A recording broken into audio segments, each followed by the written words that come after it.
Gold, trusted gold buyers. మీరు తాకట్టు పెట్టిన బంగారాన్ని విడిపించి ఈ రోజు ఉన్న మార్కెట్ ధరకు కొనబడను. ఈ ప్రాబ్లం మన దగ్గర ఎక్కడ జరిగిందంటే రాహుల్ గాంధీ కానీ మిగతా వాళ్ళు అడిగేదే స్టేట్మెంట్ చైనా అడుగుతున్నారు. రఫేల్ ఏమంటున్నారంటే డెసో ఏమంటున్నారు కావాలని చెప్పి చైనా వాళ్ళ ఏజెంట్ని కూడా ఎంప్లాయ్ చేసుకున్నారు దీంట్లో.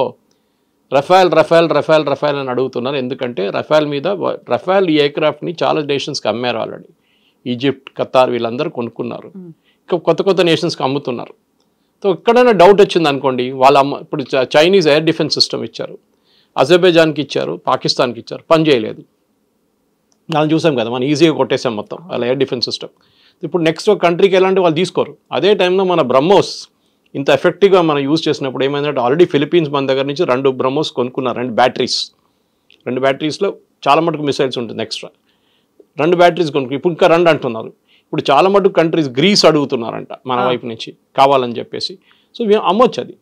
Even though it's Russian joint venture రష్యాతోని, కానీ మనకు 51% స్టేక్ ఉంది. So we have a higher say in that అనమాట. ఈ జరిగిన దాంట్లో కూడా చాలా క్లియర్గా ఏంటంటే ఒక యుద్ధం జరిగినప్పుడు మెచ్యూరిటీ మెయింటైన్ చేసుకోవాలి పొలిటికల్ పార్టీస్. మన వైపు నుంచి చూస్తున్న బీజేపీ వైపు నుంచి దానికోసం బీజేపీ కానీ మిగతా పార్టీస్ కూడా, ఈవెన్ శరద్ పవార్ లాంటి పార్టీ కానివ్వండి, మిగతా ఈవెన్ మమతా బెనర్జీ కూడా వాళ్ళు ఎక్కువ లొల్లి చేయలేదు. రాహుల్ గాంధీ ఒక్కరే కన్సిస్టెంట్గా సరెండర్ అని చెప్తున్నారు. సరెండర్ అంటే మీ ఆర్మీ సరెండర్ అయ్యారనమాట. మోదీ కాదు, మోదీ పేరు చెప్తున్నాడు కానీ it's obviously army whereas nobody surrendered. అందరికి తెలుసు ఎవరు డీజీఎంఓ కాల్ చేశారో, పాకిస్తాన్ డీజీఎంఓ మనకు కాల్ చేశారని చెప్పి ఎన్నోసార్లు వాళ్ళే చెప్తున్నారు. మా నూర్ఖాన్ ఎయిర్ బేస్ మొత్తం పోయిందని వాళ్ళే చెప్తున్నారు. 4 F-16 పోయింది అంటున్నారు, వాళ్ళకి అవాక్స్ పోయింది అంటున్నారు వాళ్ళు. ఇదంతా వాళ్ళు ఇచ్చిన స్టేట్మెంట్సే. బ్రహ్మోస్ కొట్టినప్పుడు మాకు 30 సెకండ్లే ఉండే రియాక్ట్ చేయడానికి అని చెప్పారు. చెప్పిన తర్వాత కూడా మన వైపు నుంచి రాహుల్ గాంధీ కన్సిస్టెంట్గా అటాక్ చేస్తున్నా అర్థం కావట్లేదు. ఇప్పుడు అర్థమైంది.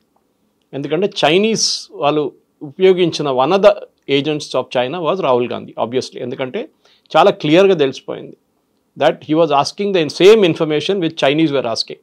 చైనీస్ వాళ్ళు అడుగుతున్న అదే ఇన్ఫర్మేషన్ రాహుల్ గాంధీ ఎక్కడ పడ్డది చెప్పండి మాకు, అప్పుడు తెలిసిపోతుంది కదా చెప్తే. కానీ చెప్పరు మన వాళ్ళు. ఏ జరిగినా కానీ ఆర్మీలో, ఎయిర్ ఫోర్స్లో అన్లెస్ పబ్లిక్ ఏరియాలో వచ్చి పడింది అనుకోండి అప్పుడు they will give a statement. కానీ పబ్లిక్ ఏరియాలో ఎక్కడ ఏం పడలేదు. ఆ ఎయిర్క్రాఫ్ట్ పాసిబిలీ తిరిగి వస్తున్నప్పుడు రన్వేలో దిగిందో లేదో, ఏదో డ్యామేజ్ అయిందో ఏదో అయి ఉంటుంది. సో దానికోసం Rafale says 1 aircraft is out of service. వాళ్ళు యూజ్ చేసిన వర్డ్ అది, out of service. So if it is right of simple. Otherwise వాళ్ళు రీప్లేస్ చేస్తారంటే దాన్ని రీప్లేస్ చేస్తారు రేపు. ఇది మన కార్ కొనేటప్పుడు ఉంటుంది. ఒక సంవత్సరం లోపల పని చేయకపోతే మొత్తం చాలా పెద్ద ప్రాబ్లం ఉంటే దాన్ని మెయింటెనెన్స్ చేయకపోతే దాన్ని రిటర్న్ చేసిస్తారు. ఇప్పుడు మనం చూసాం ట్రివాండ్రంలో వచ్చిన ఎయిర్క్రాఫ్ట్ కూడా అదే. ఫస్ట్ వాళ్ళు ఏమన్నారు, లో ఫ్యూయల్ అన్నారు. లో ఫ్యూయల్ తర్వాత చూస్తే హైడ్రాలిక్ అన్నారు. హైడ్రాలిక్ కోసం వాళ్ళ HMS ప్రిన్స్ ఆఫ్ వేల్స్ నుంచి ఒక హెలికాప్టర్ క్రూని తీసుకొచ్చారు. వాళ్ళు ట్రై చేశారు, వాళ్ళతో కాలేదు. మళ్ళీ వాళ్ళు రిటర్న్ వెళ్ళిపోయారు. మళ్ళీ కొత్త టీం మొన్న వచ్చారు ఒక 40 మంది వచ్చారు వాళ్ళు రిపేర్ చేయడానికి. సో ఇదేదో చిన్న ఎయిర్క్రాఫ్ట్ కాదు. ఇదే కార్ రిపేర్ చేయడమో లేకుంటే ఒక 2 వీలర్ రిపేర్ చేయడం కాదు. ఇది $100 million ఎయిర్క్రాఫ్ట్ అంటే ఆలోచించండి దాని యాక్చువల్ రేట్ ఎంత ఉంటుంది మన ఇండియన్ కరెన్సీలో.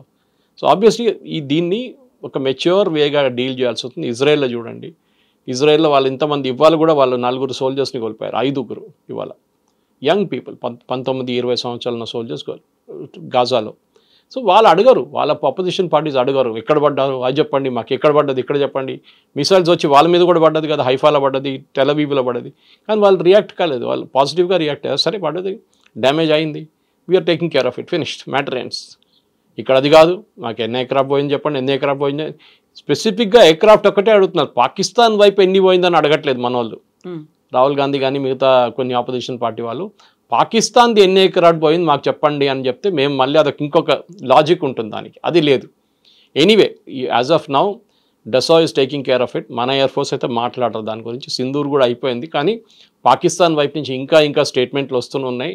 మా వైపు జరిగింది ఇది, రఫేల్ మాది బ్రహ్మోస్ కొడితే మాకు 30 సెకండ్లు ఉండే అని చెప్తున్నారు. అది కాకుండా నూర్ఖాన్ ఎయిర్ బేస్ కానివ్వండి, జకోబాబాద్ కానివ్వండి, మిగతా ఎయిర్ ఫోర్స్ బేస్ మీద జరిగిన వాళ్ళ డ్యామేజ్ కూడా నిన్ననే మొన్న 3 రోజుల క్రితం ఒక ఫార్మర్ సీనియర్ CIA ఏజెంట్ ఏం చెప్పారంటే దట్ వాళ్ళ న్యూక్లియర్ వెపన్స్కి ఒక అమెరికన్ జనరల్ దగ్గర ఉందంట, who is స్టేషన్డ్ in Islamabad. So Pakistan cannot operate, వాళ్ళ న్యూక్లియర్ బటన్ వాళ్ళు ఆపరేట్ చేయలేరు వితౌట్ అమెరికన్ పర్మిషన్ కూడా కాదు, వాళ్ళు కీ ఆపరేట్ చేస్తేనే ఇది న్యూక్లియర్ మిసైల్స్ రిలీజ్ చేయొచ్చు. అది అమెరికా అక్కడ వచ్చి కూర్చున్నారు వాళ్ళు. ఎందుకంటే వాళ్ళకి భయం ఏంటంటే ఈ తాలిబాన్ చేట్లను లేకుంటే అల్ఖైదా చేట్లను లేకుంటే ఐసిస్ చేతులు వెళ్ళి పడిపోతే న్యూక్లియర్ వెపన్ రేపు వాళ్ళు తీసుకొచ్చి వాషింగ్టన్ మీద వాడేస్తారు, లేకుంటే న్యూయార్క్ మీద వాడేస్తారు. అది కాకూడదని చెప్పి చేస్తున్నారు. సార్ ఇప్పుడు చివరికి పాకిస్తాన్ అయినా మాకు ఎంత నష్టం జరిగింది అనేది చెప్పుకుంటోంది, భారత్ ఎందుకు చెప్పుకోవట్లేదు? ఒక పారదర్శకత అనేది ఉండాలి, ఎందుకంటే డిఫెన్స్ సిస్టమ్ మీద పెట్టేదంతా మన డబ్బే కదా, చెప్పాల్సిన అవసరం ఉంది కదా అని. మీరు చెప్పింది రిప్లై కరెక్టే, కానీ కొన్ని దానికి సీక్రసీ మెయింటైన్ చేయాల్సి వస్తుంది. ఫర్ ఎగ్జాంపుల్ ఒక బ్యాటిల్లో ఇవాళ జరిగిన ఒక బ్యాటిల్లో మనం ఒక ఫర్ ఎగ్జాంపుల్ ఎయిర్క్రాఫ్ట్ పక్కన పెడదాం. మనం ఒక టెర్రర్ ఆపరేషన్ జరిగింది, 4గురిని చంపేశాం, వాళ్ళ సిగ్నల్ మాకు దొరికింది, వాళ్ళు శాటిలైట్ సిగ్నల్ యూజ్ చేశారు, మేము శాటిలైట్ ఫోన్ పట్టుకున్నామంటే నెక్స్ట్ టైం వాళ్ళు శాటిలైట్ ఫోన్ వాడరు. మనం కూడా చెప్పారనుకోండి, ఎస్ వాళ్ళు రఫేల్ కొట్టారు లేకుంటే మనం కొట్టాము ఇట్లా జరిగిందంటే వాళ్ళు నెక్స్ట్ టైం వాళ్ళకి అర్థమైపోతుంది దీని ఇట్లానే చేయాలి. సో మిలిటరీ సీక్రెట్స్ అని ఉంటుంది. పాకిస్తాన్ ఏం చెప్తున్నారు, వాళ్ళ డ్యామేజ్ జరిగింది ఏదని చెప్తున్నారు, కానీ మన వైపు ఎక్కడ డ్యామేజ్ జరగలేదు. మనకు చూసాం మనం చాలా క్లియర్గా. మన వైపు వచ్చిన ఒక్క మిసైల్ కూడా 2-3 మిసైల్ సివిలియన్ ఏరియా మీద పడ్డది, ఒకటి సర్గోదా ఎయిర్ బేస్ మీద పక్కన వెళ్ళి పడ్డది, ఎయిర్ బేస్ మీద పడలేదు అది. సో పాకిస్తాన్ మన యాకాక్ గన్స్ అంటారు, అంటే యాంటీ ఎయిర్క్రాఫ్ట్ గన్స్ నుంచి S-400 దాకా చాలా బాగా పనిచేస్తుంది. మల్టీలేయర్ డిఫెన్స్ సిస్టమ్ దాంట్లో మనం చూసాం చాలా మటుకు ఎట్లా పనిచేస్తుంది. అది దాని క్లారిటీ కూడా చాలా మంది మనం టీవీలో చూసాం రాత్రిపూట. 5-6 మిసైల్స్ వెళ్ళి ఉంటుంది అక్కడిక్కడ, that is okay, it's still Akashteer పనిచేస్తుంది బాగానే. కానీ డ్యామేజ్ జరిగింది అన్ని పబ్లిక్ డొమైన్లో చెప్పక్కర్లేదు. It is a protracted war, అంటే చాలా రోజులు నడిచిన యుద్ధం అంటే అప్పుడు చెప్పొచ్చు ఇంతమంది చనిపోయారు, ఇంతమంది ఎయిర్క్రాఫ్ట్ పోయింది, ఇన్ని నేవల్ అసెట్స్ మీద అటాక్ జరిగింది, ఇంత ఆర్మీ వాళ్ళు చనిపోయారని చెప్పి అప్పుడు చెప్తాం. కార్గిల్లో చెప్పాం కదా, కార్గిల్లో ఏ నష్టం జరిగింది అందరికీ తెలుసు. కార్గిల్లో వాళ్ళ ఎంతమంది పోయారని చెప్పి చాలా క్లియర్గా మనం అక్కడ గ్రేవ్స్ కూడా తయారు చేసాం వాళ్ళ కోసం. విజయ్ దివస్లో we celebrate those days with the fallen soldiers martyrs కోసం. ఈ కేసులో మనం చెప్పక్కర్లేదు, ఎందుకంటే we're holding lot of proprietary information. Next surgical strike అప్పుడు చెప్పలేదు, ఇది ప్రెసిషన్ స్ట్రైక్, ఇది కూడా చెప్పలేదు. చెప్పరు ఎప్పుడు చెప్పరు, ఎందుకంటే మీరు సర్జికల్ స్ట్రైక్లో మేము ఇట్లా కొట్టామని చెప్తే నెక్స్ట్ టైం వాళ్ళు రెడీగా ఉంటారు దానికోసం. యూ షుడ్ నెవర్ సే మేము పాకిస్తాన్ ఎట్లా కొట్టామని మన వాళ్ళు ఇప్పుడు కూడా చెప్పట్లేదు. నూర్ ఖాన్ బేస్ ఎట్లా కొట్టామని చెప్పట్లేదు, జకోబాబాద్ ఎట్లా కొట్టామని చెప్పట్లేదు, కైరానా హిల్స్ దగ్గర ఏం చేసాం మనం చెప్పట్లేదు. సో వీఆర్ నాట్ స్పీకింగ్, అది maturity of an army is there. Israel వాళ్ళు ఇంత పెద్ద క్యాంపెయిన్ చేశారు ఇరాన్ మీద, వాళ్ళు మొత్తం ఇన్ఫర్మేషన్ ఇచ్చారు బయట, ఎక్కడ ఇవ్వలేదు. అటాక్ చేసాం, బాంబ్ చేసాం, యూఎస్ కూడా B-2 బాంబర్స్ తీసుకెళ్ళాం, కొట్టాం. డ్యామేజ్ ఎంత జరిగింది, సబ్స్టాన్షియల్ డ్యామేజ్, అంతే. పిక్చర్స్ ఎవరైనా దొరకవచ్చు. Today you can go to any international thing, వాళ్ళు శాటిలైట్ పిక్చర్స్ మీకు ఇస్తారు. పాకిస్తాన్కి 10 నిమిషాలు పడుతుంది ఆ శాటిలైట్ పిక్చర్ కొనడానికి. దాని నుంచి వాళ్ళకి క్లియర్గా తెలిసిపోతుంది ఏమైనా మన ఎయిర్క్రాఫ్ట్ కింద పడితే దాని విజువల్స్ ఉంటుంది, దాంట్లో ఏ విజువల్స్ లేదు, ఎక్కడ లేదు. సో మనం సీక్రసీ మెయింటైన్ చేయాలి, చాలా ఇంపార్టెంట్. అన్నీ పబ్లిక్ డొమైన్లో చెప్పక్కర్లేదు. ఓకే, మనుషులు చనిపోతే క్లియర్గా తెలిసిపోతుంది, ఎందుకంటే మనం వీ హోల్డ్ ఒఫిషియల్ ఫ్యూనరల్స్. నిన్ననే పాకిస్తాన్ ఒక కార్గిల్లో చనిపోయిన ఒక సోల్జర్ని మేము బాడీ తీసుకోమని చెప్పిన వాళ్ళకి నిన్న వాళ్ళు విక్టరీ పరేడ్లో వాళ్ళు ఒక మెడల్ ఇచ్చారంట ఆయనకి, చనిపోయిన ఆయనకి. First they refuse to accept his body from India. మన వైపు నుంచి మనమే దాన్ని బరీ చేసాం అన్నమాట బాడీని. అట్లాంటి మనుషులు వాళ్ళు, మన అట్లా కాదు.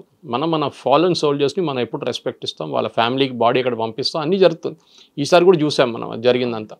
పహల్గామ్లో జరిగింది కానివ్వండి, మిగతా అన్ని ప్లేసెస్లో కూడా we take care of our soldiers very well. అది ఉంది. అసెట్స్ ఎక్కడైనా పోయిందంటే చాలా క్లియర్గా ఎయిర్ మార్షల్ భారతి వర్డ్ కూడా యూజ్ చేశారు, all our pilots are safe. ఎప్పుడైనా ఎయిర్క్రాఫ్ట్ ఫ్లయింగ్ టైంలో ఏదైనా ప్రాబ్లం వచ్చినప్పుడు సార్ట్అవుట్ చేయకపోతే దాన్ని సార్ట్అవుట్ చేయలేము అని, ఎందుకంటే పైలట్ దగ్గర మైక్రో సెకండ్స్ ఉంటుంది, 5-10 సెకండ్లో డిసైడ్ చేయాల్సి వస్తుంది ఏం చేయాలని. ఇంజిన్ పని చేయట్లేదు, ఇంజిన్ ఫ్లేమ్ అవుట్ అయిపోయింది, లేకుంటే ఏవియానిక్స్ పోయింది, ఇంకా ఎయిర్క్రాఫ్ట్ని కంట్రోల్ చేయలేము. వాళ్ళు లాస్ట్ మినిట్ దాకా ల్యాండింగ్ ట్రై చేస్తారు మళ్ళీ తీసుకొచ్చి ల్యాండ్ చేయడానికి. కానీ అది కూడా కాకపోతే ఏం చేస్తారంటే the instruction to all the pilots is eject. వాళ్ళ దగ్గర ఒక బటన్ ఉంటుంది, ప్రెస్ చేస్తే పైకి ఎయిర్క్రాఫ్ట్ నుంచి బయటికి వెళ్ళిపోతారు, పారాషూట్ ఓపెన్ అయితే ల్యాండ్ అయిపోతారు, ఎయిర్క్రాఫ్ట్ పోతుంది, ఎక్కడో వెళ్ళి పడిపోతుంది.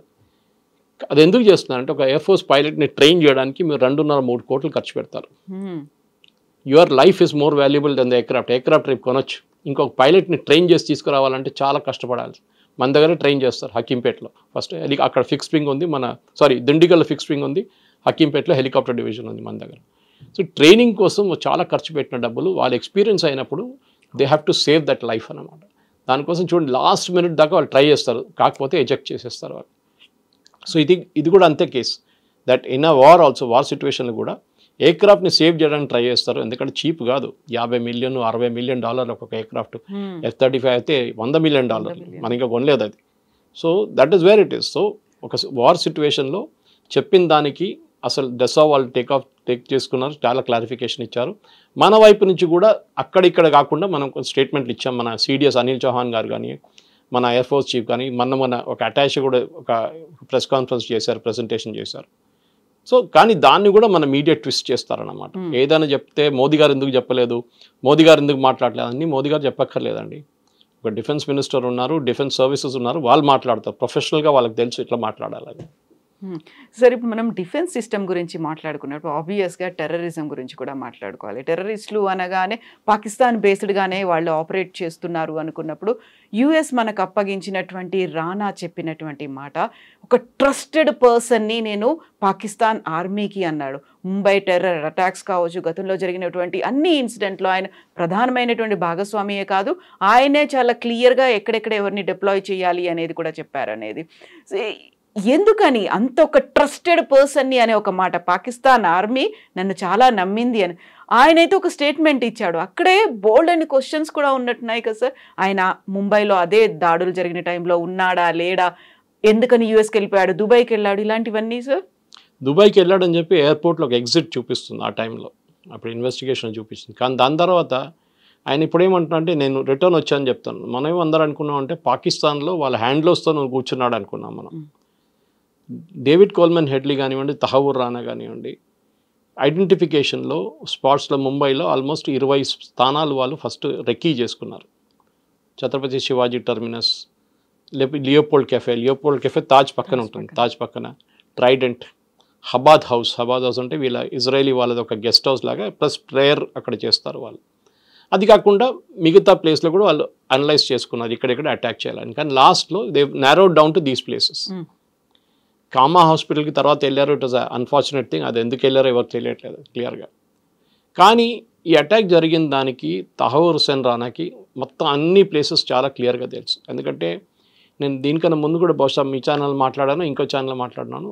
RVS మణి గారి ఒక పుస్తకం గురించి చెప్పాను నేను, the myth of saffron terror అని చెప్పి. ఆయన అండర్ సెక్రటరీ హోమ్ ఉండే అప్పుడు 26/11 జరిగినప్పుడు. దాంట్లో చాలా క్లియర్గా ఏం చెప్పారంటే the entire attack, Pakistan coordinate చేసిన అటాక్లో భారతదేశం వైపు నుంచి కూడా చాలామంది హెల్ప్ చేశారు, మన వైపు నుంచి, ఎస్పెషలీ ముంబైలో. ఎందుకంటే మీకు ఆ రోజు సాయంత్రం వీళ్ళందరూ కోలివాడాలో దిగినప్పుడు పాకిస్తాన్ నుంచి టెర్రరిస్ట్ ఇంక్లూడింగ్ కసబ్తో ఉన్న వాళ్ళు 10-12 మంది ఉన్నారు. వాళ్ళు పెద్ద పెద్ద కిట్లు తీసుకొని దిగారు. మీరు ముంబైలో కోలివాడ నుంచి బయటకు వచ్చినప్పుడు మిమ్మల్ని అక్కడ ఉన్న ఫిషర్మెన్ వాళ్ళు అడుగుతారు మీరెవరు బాబు అని చెప్పి. ఆ రోజు ఎవరు ఏం అడగలేదు, అంటే వాళ్ళతో తోడు ఎవరో ఉన్నారు, లోకల్ అసెట్. మళ్ళీ మీరు కోలివాడ నుంచి బయటకు వస్తే, if you know Mumbai very well, ఆ టైంలో ఊబర్ లేదు, ఓలా లేదు, ట్యాక్సీలు దొరకవు మీకు. ఈవినింగ్ 5-5:30 టైంలో వాళ్ళందరికీ ట్యాక్సీలు, డిఫరెంట్ లొకేషన్కి ట్యాక్సీలు రెడీగా ఉండే. ఇండియన్ కరెన్సీ అఫ్కోర్స్ తెచ్చుకుంటూ ఉంటారు వాళ్ళే. ఇదంతా ఎవరు చేయించారంటే న్యాచురల్లీ లోకల్ అసిస్టెన్స్ తీసుకున్నారు. తాజ్ మహల్ హోటల్ బయట ఒక ఛాయ్ అమ్మేటోడు ఒక మనిషి ఉండే, ఛాయ్ పానీపూరి అదంతా అమ్మేటో మనిషి, ఒక బండి ఉంటుండే ఎప్పుడు. ఆ రోజు రాత్రి తర్వాత ఆ బండి కనిపించట్లేదు, బండి లేడు, మనిషి లేడు, ఎక్కడ పోయింది తెలియదు. ఎందుకంటే ఈ ఎంటైర్ థింగ్కి ఎంక్వైరీ ఎక్కడ జరగలేదు. You will be surprised that ఇంత పెద్ద ఘటన జరిగిన తర్వాత కూడా భారతదేశం తరఫు రైట్ నుంచి ఒక ఎంక్వైరీ జరగలేదు. వీళ్ళేమో రాహుల్ గాంధీ అంటున్నారు పెహల్గామ్ ఎంక్వైరీ కావాలని చెప్పి. Intelligence failure. దీనికన్నా పెద్ద ఇంటెలిజెన్స్ ఫెయిలియర్ ఏముందండి? ఆ బోట్ పాకిస్తాన్ నుంచి దిగినప్పుడు మన కోస్ట్ గార్డ్ ట్రాక్ చేసుకున్నారు ఆ బోట్, మీకు తెలుసు బహుశా స్టోరీ అది. అండ్ వాళ్ళు ఇండియన్ కోస్ట్కి దాగానే ఇంకొక బోట్ని తీసుకొని దాని నుంచి వాళ్ళు ఇండియాకి వచ్చారు. ఇదంతా మన వాళ్ళు కోస్ట్ గార్డ్ అబ్జర్వ్ చేశారు. అప్పుడు చిదంబరం గారు పార్లమెంట్లో ఇచ్చిన రిప్లై ఉంది అది, yes we were tracking that boat అని చెప్పి. నేను చెప్పట్లేదు, చిదంబరం గారు చెప్పారు పార్లమెంట్లో, డిసెంబర్లో చెప్పారు అది. కానీ ద లాంగ్ స్టోరీ షార్ట్ ఏంటంటే బేసిక్లీ తహవూర్ హుస్సేన్ రానా ఈ చెప్పిన మాటకి పాకిస్తాన్ ఇప్పుడు కూడా నిరాకరిస్తారు. వాళ్ళు చెప్పారు మాకేం కనెక్షన్ లేదని చెప్తారు, వాళ్ళు డెఫినెట్గా చెప్తారు. ఏ దొంగ చెప్తారండి నేను దొంగతనం చేశారని చెప్పాడు. ఇప్పుడు పోలీసు వాళ్ళకి అది కొడితే అప్పుడు ఆడు చెప్తాడు నేను దొంగతనం చేశానని చెప్పి. ఇది అదే సంగతి అనమాట. ఇప్పుడు ఈ కన్ఫెషన్ ఇచ్చేసారు, అయిపోయింది. దీని తర్వాత ఏంటి నెక్స్ట్? పాకిస్తాన్ని can we hold them accountable ఇన్ని సంవత్సరాల తర్వాత? చేయాలంటే అప్పుడే చేయాలండే. We should have gone to international court of justice. లేకుంటే మన వైపు నుంచి కూడా ఒక ట్రయల్ కండక్ట్ చేసి పాకిస్తాన్లో ఉన్న ఈ హ్యాండ్లర్స్, అఫ్కోర్స్ మన అందరికీ తెలుసు, లష్కర్ తోయిబా కానివ్వండి, జైషే మహమ్మద్ కానివ్వండి, వీళ్ళు చేపించిన వాళ్ళ మీద చర్యలు చేపియాలండే. చేయలేదు, అప్పుడున్న కాంగ్రెస్ గవర్నమెంట్ చేయలేదు. తహోర్ హుసేన్ రానాని కూడా యుఎస్ పట్టుకున్నారు, మనం పట్టుకోలేదు. యుఎస్ పట్టుకున్న తర్వాత అది కూడా ఒక వీసా వైలేషన్ మీద పట్టుకున్నారు. ఓకే, ఆ టైంలోనే వీళ్ళకి డౌట్ వచ్చింది, ఎందుకంటే యుఎస్లో కస్టమ్స్ వాళ్ళు కూడా అబ్జర్వ్ చేస్తున్నారు ఇమిగ్రేషన్, వీళ్ళు ఫ్రీక్వెంట్లీ పాకిస్తాన్కి వెళ్తున్నారు వస్తున్నారు, ఎందుకు అని చెప్పి డౌట్ వచ్చి అప్పుడు అరెస్ట్ చేసిన మంచి అప్పుడు జరిగిందనమాట అరెస్ట్. దాని తర్వాత ఆయన బెయిల్ రిలీజ్ చేశారు, మళ్ళీ అరెస్ట్ చేశారు ఇంకొక కేసులో. దాని తర్వాత అక్కడి నుంచి మన ఎక్స్ట్రడిషన్ ప్రొసీడింగ్స్ పెట్టాం. మోదీ గవర్నమెంట్ వచ్చిన తర్వాత మనం మన ఇంటర్పోల్ అరెస్ట్ వారెంట్ పెట్టాం. దాన్ని బట్టి చాలా పెద్ద లీగల్ బ్యాటిల్ తర్వాత దొరికాను. మన అందరికీ స్టోరీ తెలుసు అనమాట. కానీ రానా చెప్పిన అదే స్టోరీని కొరాబరేట్ చేయాలంటే చాలా క్లియర్గా పాకిస్తాన్లో ఉన్న ఐఎస్ఐ ఏజెంట్లు, అంటే ఐఎస్ఐ అంటే పాకిస్తాన్ ఆర్మీని, అది లష్కరే తోయిబా, జైషే మహమ్మద్ అంతా ఫ్రంట్ ఎండ్ వీళ్ళు. ఇన్ఫ్యాక్ట్ మీరు ఈ ఆపరేషన్ సింధూర్ జరిగినప్పుడు కూడా మీరు చూసుంటారు, ఒక ఫ్యూనరల్ జరిగింది, స్టేట్ ఫ్యూనరల్. 3 టెర్రరిస్ట్కి పాకిస్తాన్ ఫ్లాగ్ డ్రేప్ చేశారు. పాకిస్తాన్ ఆర్మీ సీనియర్ ఆఫీసర్స్ వచ్చి సెల్యూట్ కొట్టారు. పాకిస్తాన్ సోల్జర్స్ ఆ బాడీని క్యారీ చేశారు. మీరు టెర్రరిస్ట్ ఉన్నప్పుడు మీరు ఎందుకు చేస్తున్నారండి పాకిస్తాన్ ఆర్మీ? పాకిస్తాన్ ఏం చేశారంటే ఐఎస్ఐ వాళ్ళు డెప్యుటేషన్ వెళ్తారు టెర్రరిస్ట్ గ్రూప్స్కి. సో మీ మేజర్ కానివ్వండి, కర్నల్ లెవెల్ కానివ్వండి, ఈవెన్ సోల్జర్ జవాన్ లెవెల్లో వాళ్ళని డెప్యూట్ చేస్తారు టు ట్రైన్ దెమ్. వాళ్ళు ఈ స్ట్రైక్లో చనిపోయారు. ఆ మస్జిద్ లోపల వాళ్ళు కూడా ఉన్నారు ఆ రోజు మనం కొట్టినప్పుడు. సో న్యాచురల్లీ వాళ్ళ సోల్జర్స్ చనిపోయినప్పుడు వాళ్ళు టెర్రరిస్ట్ అని చెప్పి పక్కన పడేయలేరు కదా. They have to show that respect. So they did it. It's mean open admission అనమాట. మీరు అడిగిన ప్రశ్నకి ఐఎస్ఐ కనెక్షన్ ఉందంటే yes, here is the proof. Sponsor చేస్తున్నారు. ఇప్పుడు వాళ్ళు రిటర్న్ ఇస్తారని చెప్పి బిలావల్ భుట్టో చెప్తున్నారు, అది పాత కథ, అది ఏం జరగదు ఎప్పుడు. ఎందుకంటే ఫస్ట్ ఆఫ్ ఆల్ దావూద్ ఉన్నారంటే దావూద్ లేడు పాకిస్తాన్లో, దుబాయ్లో ఉన్నాడు. మళ్ళీ అంటాడు చనిపోయింది అంటారు, మళ్ళీ దావూద్ ఎక్కడ కనిపిస్తారు మళ్ళీ. ఇదంతా అందరికి తెలిసిన స్టోరీ. అది పాకిస్తాన్ FATF లిస్ట్ నుంచి బయటకు వచ్చారు ఇప్పుడే, గ్రే లిస్ట్ నుంచి, ఫైనాన్షియల్ టాస్క్ ఫోర్స్ నుంచి. దట్ ఈస్ టెర్రరిజం స్పాన్సర్ చేస్తున్న నేషన్గా. మనం ఆ ప్రెషర్ ఎప్పుడు పెట్టుకుంటూ రావాలి. మీరు చూసుంటారు పెహల్గాం తర్వాత ఇవాళ దాకా ఒక మేజర్ అటాక్ జరిగిందండి జమ్మూ కాశ్మీర్లో. ఎందుకు మనం అడగాల్సింది? బికాస్ ఇండియా ఏం వార్నింగ్ ఇచ్చారంటే నెక్స్ట్ టైం ఒక అటాక్ జరిగితే మా సెక్యూరిటీ ఫోర్సెస్ మీదో లేకుండా మా సివిలియన్స్ మీద నడుస్తుంది, మేము పాజ్ బటన్ ప్రెస్ చేసి మళ్ళీ ప్లే చేసేస్తాం ఇంకోసారి. Operation Sindoor will restart. We have not cease fire పెట్టంగానే ఆపరేషన్ సింధూర్ ఆపలేదు. We will start the war again. పాకిస్తాన్కి అదొక భయం ఉంది ఇప్పుడు, దట్ ఇదైనా ఇక్కడ వెళ్ళి ఇవ్వడానికి కొడితే మా మీద వస్తుంది కదరా బాబు అని చెప్పి వాళ్ళు ఇప్పుడు వీళ్ళ మీద కంట్రోల్ ట్రై చేస్తున్నారు. దానికోసం Bilawal Bhutto statement that we will hand over him అని చెప్పి. ఎవరిని పాసిఫై చేయడానికి అంటారు, ఎవరిని సాటిస్ఫై చేయడానికి? They know better and we know better అది కాదు అనే మాట. అందులో హఫీజ్ సయీద్ కొడుకు కూడా అంటున్నాడు ఆయన ఎవరు మా నాన్నని ఇవ్వడానికి అనే మాట. ఇంతకీ హఫీజ్ సయీద్ ఎక్కడున్నాడు? జైల్లో ఉన్నాడా, ఫ్రీగా తిరుగుతున్నాడా అనేది? ఇది ఏంటంటే పాకిస్తాన్ ఆర్మీ, పాకిస్తాన్లో రెండే నడుస్తుందండి, Allah and army, religion and army. Civilian అడ్మినిస్ట్రేషన్కి అక్కడ ఏఎస్ఏ లేదు. సో బిలావల్ భుట్టో కాదు, షహబాజ్ షరీఫ్ చెప్పినా కానీ టెర్రరిస్ట్ వాడిని ఓవర్ రూల్ చేస్తారు వాళ్ళు. మీరు చూసుంటారు మొన్న కూడా ట్రంప్ లంచ్కి పిలిపించింది షహబాజ్ షరీఫ్ని కాదు, వాషింగ్టన్లో వైట్ హౌస్లో అసీం మునీర్ని పిలిపించారు. They know it. Even cease fire talks నడుస్తున్నప్పుడు కూడా యుఎస్ వైపు నుంచి వాళ్ళ సీనియర్ లీడర్స్ మాట్లాడుతున్నప్పుడు, అది వైస్ ప్రెసిడెంట్ వ్యాన్స్ అయితే మాట్లాడలేదు కానీ డిఫెన్స్ సెక్రటరీ ఎవరైనా మాట్లాడుంటారు, వాళ్ళు మాట్లాడినప్పుడు కూడా అసీం మునీర్తో మాట్లాడారు. వాళ్ళకి తెలుసు పాకిస్తాన్లో ఎవరు నడిపిస్తారు గవర్నమెంట్ అనేది. సో మీరు అడిగిన ప్రశ్నకి ఇదే, దట్ వీళ్ళకి అథారిటీ లేదు, పాకిస్తాన్ ఆర్మీ నడిపిస్తున్నారు. ఇది ఎందుకు చెప్తున్నారంటే ఒక ఇంటర్నేషనల్ కన్జంప్షన్ చెప్తున్నారు. చూడండి మేము ఇంత ఓపెన్గా ఉన్నాం, మేము మా దగ్గర టెర్రరిస్ట్ ఉంటే మేము ఇచ్చేస్తూ ఉంటున్నాం, కానీ భారతదేశం ఒప్పుకోవట్లేదు అనే మాట కూడా అన్నాడు. మన